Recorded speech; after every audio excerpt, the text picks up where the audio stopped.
राहुल गांधी जी का साफ कहना है, जिसकी जितनी आबादी उसकी उतनी हिस्सेदारी। जो संविधान है इस देश का, सबका देश है, ये किसी एक का देश नहीं है। अच्छा, जब एमआईएम एक पॉलिटिकल पार्टी है तो उनको चुनाव लड़ने का अधिकार है, लेकिन वो बिहार के उस इलाके में, सीमांचल में खास करके क्यों अपना पैर पसारना चाहते हैं? इलाका गंगा जमुनी तहजीब की एक मिसाल है, गंगा जमुनी तहजीब का एक अलमबरदार है। हमने इस इलाके में ऐसे महारथियों को। नमस्ते, मैं हूं मनीष और आप देख रहे हैं दी न्यूज़ 9X। दी न्यूज़ 9X में आप सभी का स्वागत है। बिहार का सीमांचल इन दिनों गर्म है क्योंकि बिहार के सीमांचल में सभी नेता पहुंच रहे हैं और बिहार के सीमांचल के माइनॉरिटी वोटों पर सबकी निगाहें हैं। हमारे साथ इस वक्त इंजीनियर असलम साहब हैं और जो माइनॉरिटी सेल के असम में एआईसीसी के नेशनल कोऑर्डिनेटर हैं माइनॉरिटी डिपार्टमेंट के। तो सवालों की शुरुआत करते हैं और सीधा लैंड करते हैं ना कि पटना होते हुए सीमांचल। महज 318 किलोमीटर की दूरी है और उस 318 किलोमीटर की दूरी पर सबकी निगाहें 24 सीटों पर है और 24 सीटों में माइनॉरिटियों का वोटों का बंटवारा है। तो कांग्रेस इस बंटवारे को कैसे बचाएगी? बहुत बहुत शुक्रिया सबसे पहले आपका और आपके चैनल का। एक बात आप लोग मान लीजिए कि सीमांचल में जो 24 सीट है, इस बार गठबंधन के जो भी कैंडिडेट होंगे, चाहे वो कांग्रेस के हो, चाहे वो आरजेडी के हो, चाहे वो किसी भी गठबंधन पार्टनर के हो, हम 2/3 से ज़्यादा सीट जीतने जा रहे हैं। क्योंकि एक उम्मीद की किरण यहाँ के लोगों में राहुल गांधी जी ने वोटर अधिकार यात्रा में ये मैसेज दे चुका है। आपके पास एक डेटा होगा जरूर कि लास्ट 6 महीने में राहुल गांधी जी का बिहार दौरा कितना बार हुआ है। राहुल गांधी जी 18 दिन वोटर अधिकार यात्रा लेके बिहार में चले, जिसमें पूर्णिया भी चले, अररिया भी चले, कटिहार भी चले, सुपौल भी चले, फिर समापन पटना में हुआ। राहुल गांधी जी उससे पहले भारत जोड़ो न्याय यात्रा लेकर चले थे। कई बार वो बिहार की धरती पर आ चुके हैं, कई इश्यूज पे वो बात करते हैं। राहुल गांधी जी का साफ कहना है, जिसकी जितनी आबादी उसकी उतनी हिस्सेदारी। राहुल गांधी जी भारत के उस व्यक्ति तक पहुंचना चाहते हैं जो व्यक्ति अंतिम पायदान पर है। और हमारा सीमांचल इलाका, जिसमें कोसी भी आता है, और सीमांचल में जो हमारे 4 जिले हैं, पूर्णिया, कटिहार, अररिया, किशनगंज। आप जानते हैं कि अभी कुछ दिन पहले प्रधानमंत्री जी ने यहाँ पर पूर्णिया मखाना बोर्ड का गठन किया। ये सब कौन सजेशन और किसने ये आवाज उठाई? राहुल गांधी जी जननायक हैं। राहुल गांधी जी का विचारधारा देश को जोड़ने वाला है। राहुल गांधी जी मोहब्बत की बात करते हैं। राहुल गांधी जी नफरत की बात नहीं करते हैं। कांग्रेस पार्टी का आइडियोलॉजी, जो हमारे राष्ट्रीय अध्यक्ष खड़गे जी, राहुल गांधी जी, सोनिया गांधी जी, प्रियंका गांधी जी, क्योंकि मैं माइनॉरिटी डिपार्टमेंट का हूं तो उसमें इमरान प्रतापरी साहब जो मेंबर ऑफ पार्लियामेंट हैं, एआईसीसी माइनॉरिटी डिपार्टमेंट के चेयरमैन हैं, हमारे जितने भी वरिष्ठ नेता लोग हैं, ये सब, जो संविधान है इस देश का, सबका देश है, ये किसी एक का देश नहीं है। अच्छा, इस वक्त एआईएमआईएम के प्रमुख आए हुए हैं, सीमांचल आया और सीमांचल के बाद 100 सीटों पर वो चुनाव लड़ने की तैयारी कर रहे हैं और वो 6 सीटों की डिमांड महागठबंधन से कर रहे हैं। इस पर क्या कहना है? देखिए, डेमोक्रेसी में हर आदमी को चुनाव लड़ने का अधिकार है। जब एमआईएम एक पॉलिटिकल पार्टी है तो उनको चुनाव लड़ने का अधिकार है, लेकिन वो बिहार के उस इलाके में, सीमांचल में खास करके क्यों अपना पैर पसारना चाहते हैं? आखिर मैसेज क्या देना चाहते हैं? यहाँ माइनॉरिटी वोट बैंक है, यहाँ अक़लियत का, अल्पसंख्यक की आबादी बहुत ज़्यादा है। आप तेलंगाना में 7 एमएलए जिताते हैं, तेलंगाना के तमाम असेंबली सीट पर आप चुनाव क्यों नहीं लड़ते हैं? आप आंध्र प्रदेश में चुनाव क्यों नहीं लड़ते हैं? आप देश के उन विभिन्न राज्यों में चुनाव क्यों नहीं लड़ते हैं? और आप बिहार में 100 सीटों पे चुनाव जो लड़ना चाहते हैं, इससे किनको फायदा होगा? तो किनको फायदा होगा? वो तो कांग्रेस और राजद को बी टीम बता रहे हैं। मैं ये कहना चाह रहा हूं कि कांग्रेस और राजद को वो बी टीम बता रहे हैं, हम उनको बी टीम नहीं बता रहे कि किनकी वो बी टीम है। हम जो बात रख रहे हैं, लॉजिकल बात रख रहे हैं, अपने दलाइल के साथ बात रख रहे हैं कि अगर वो 100 सीट पे बिहार में चुनाव लड़ेंगे तो वो किनको सपोर्ट, मतलब उससे किनको फायदा होगा। मतलब अगर फायदा गठबंधन को होगा या नुकसान गठबंधन को होगा, आप सेकुलर वोट की बंटवारा करके किनको फायदा पहुंचाना चाहते हैं? देखिए, किसी को डायरेक्ट मदद करना और किसी को इनडायरेक्ट मदद करना, दोनों सपोर्ट बराबर है।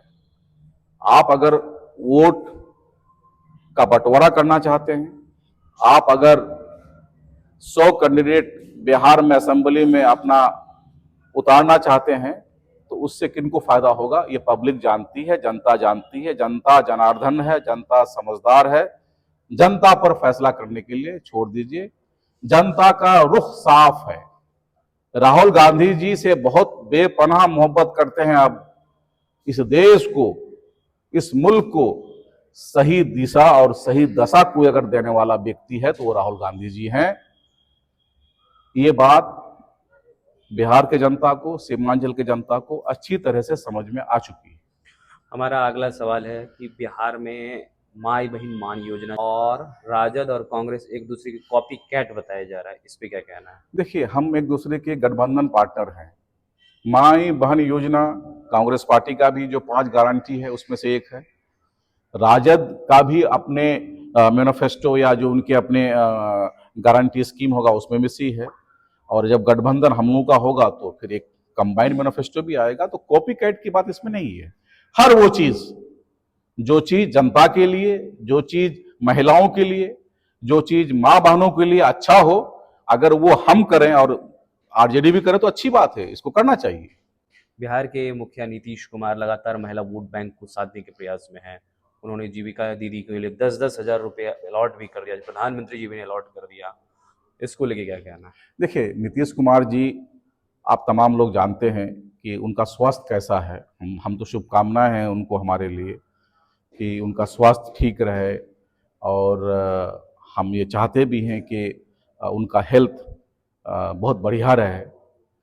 रहा सवाल कि नीतीश कुमार जी कितने सालों से बिहार में राज कर रहे हैं, और आखिरी वक्त में जब कोड ऑफ कंडक्ट लागू होने वाला है हफ्ता दिन में, 10 दिन में, तो इस वक्त वो सारे स्कीम वो क्यों इम्प्लीमेंट कर रहे हैं? मुफ्त का बिजली, स्टूडेंट को इंटरेस्ट फ्री लोन, और आपने जो माँ बहन या जो भी जीविका योजना के बारे में बताया, अभी वृद्धा पेंशन में भी उन्होंने कुछ इंक्रीज किया अमाउंट। तो अभी क्यों? उनको किसी ने रोक के रखा था? सरकार उन्हीं की थी, और कितने सालों से वो बिहार के मुखिया हैं, बिहार के चीफ मिनिस्टर हैं, बिहार के मुख्यमंत्री हैं। तो पब्लिक समझ रही है सब बात, जनता समझ रही है कि क्या इसमें वोट का लोभ है, क्या कोई इसमें वेस्टेड इंटरेस्ट है। आखिरकार चुनाव के वक्त, चुनाव से कुछ दिन पहले ये तमाम स्कीमें जमीन पे उतारने का क्या मतलब है? आप लगातार 15 साल से चीफ मिनिस्टर हैं, और आप चीफ मिनिस्टर इधर से उधर भी हमेशा बने हैं, तो आपको डे 1 में इन योजनाओं को इम्प्लीमेंट करने के लिए जमीनी स्तर पर कौन रोक रहा था? तो पब्लिक समझ रही है कि ये लॉलीपॉप है, ये चुनाव लॉलीपॉप है, ये वोट को लेने का लॉलीपॉप है, और इस बार पब्लिक धोखे में नहीं आने वाली है। लॉलीपॉप दिखा कर कोई आदमी वोट नहीं ले सकता है। ये तो एक पार्टी उभरी हुई है जिसका नाम है जन सुराज, और जन सुराज इस वक्त माइनॉरिटी में ही ज़्यादा काम कर रही है, तो इससे कांग्रेस और महागठबंधन को काफ़ी परेशानी होगी। मैंने आपको बताया ना कि सीमांचल में सारी पार्टियां क्यों अपना पैर पसार रही है। बिहार में 243 सीट है। आप लोग मगध में, आप तिरहुट में, आप जो है रोहतास इलाके में, आप जो है चंपारण में, आप जो है पटना के इलाके में क्यों नहीं मेहनत कर रहे हैं? क्या वजह है? ये तो मैं पूछ रहा हूं आपसे। मैंने कहा पब्लिक, जनता सब समझती है। सीमांचल अब उस तरह का इलाका नहीं रहा कि कोई भी पार्टी आए, कोई भी कैंडिडेट आए और कोई भी पार्टी कुछ भी बोल के चला जाए।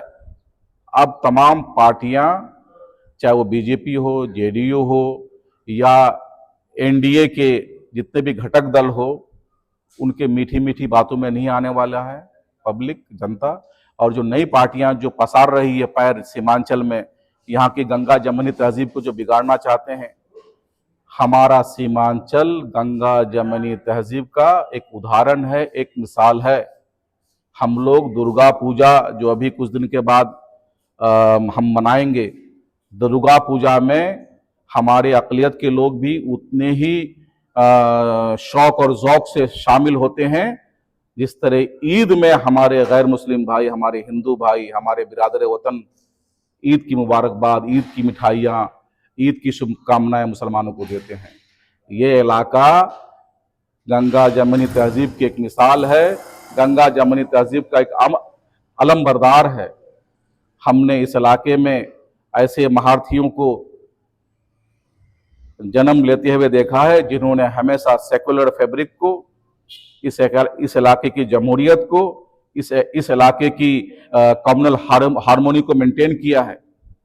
हमें कोई तोड़ नहीं सकता है। हम यहाँ पर मजहब के नाम पे, जात के नाम पे या धर्म के नाम पे कभी आपस में नहीं लड़े हैं।